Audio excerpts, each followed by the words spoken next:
Gaya kolom dan gaya gravitasi merupakan gaya konservatif sebab gaya kolom dan gaya gravitasi besarnya berbanding terbalik dengan kuadrat jarak. Pada soal ini adalah kita membuktikan pernyataan ya. Nah, kita buktikan dulu untuk pernyataan 1. Untuk pernyataan 1, gaya kolom dan gaya gravitasi apakah merupakan gaya konservatif? Itu benar atau tidak? Nah, apa itu gaya konservatif gitu ya?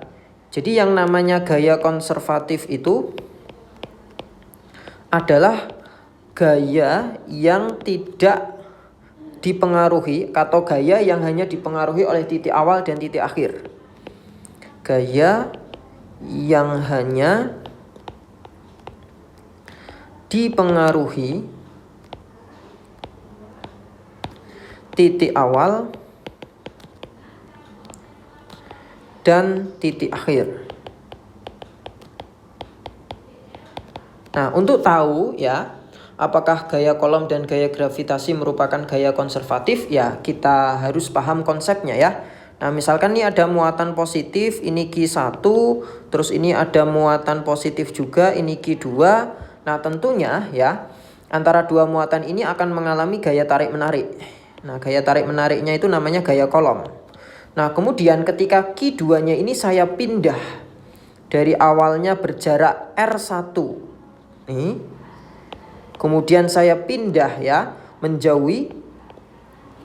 Nah, sehingga nanti dengan Q1 dengan Q2 itu jaraknya sekarang menjadi R2 gitu. Oke, R2. Maka perbedaan gaya kolom awal dan gaya kolom akhirnya ya, ini gaya kolom akhirnya FC aksen. Kalau FC saja itu K Q1 Q2 per R1.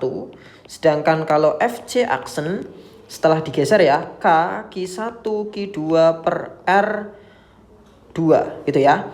Jadi yang membedakan hanya R1 dan R2 atau titik awal dan titik akhir. Jadi di antara pergeserannya ya, di antara pergeseran dari R1 dan R2 itu tidak diperhitungkan gitu. Jadi hanya titik awal dan titik akhirnya saja. Sehingga gaya kolom itu adalah gaya konservatif. Nah, begitu juga kalau misalkan kita mempelajari gaya gravitasi antar dua planet, itu juga hanya titik awal dan titik akhirnya saja. Maka gaya kolom dan gaya gravitasi itu termasuk gaya konservatif. Sehingga pernyataan 1 itu benar.